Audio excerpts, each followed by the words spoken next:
Today, I'm going to show you 5 clever cooking tips. Chopping herbs can be a slow and tricky task when you're using a knife. If you get yourself a pair of these multi-blade scissors, it'll make life a lot easier. If you're boiling rice and want to give it a little extra flavor, simply add a vegetable stock cube as it's cooking and stir it in.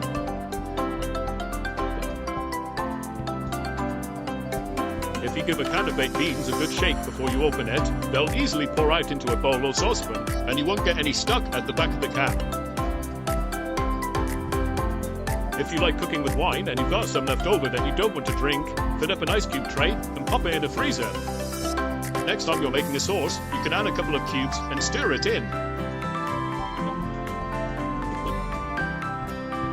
If you're trying to warm up a couple of bowls in the microwave, but there's not enough room to fit them both in, take a cup, place it upside down in the microwave, and put the second bowl on top.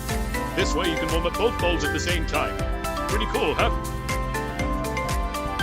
I hope you've enjoyed watching this video. If you want to see more clever tips,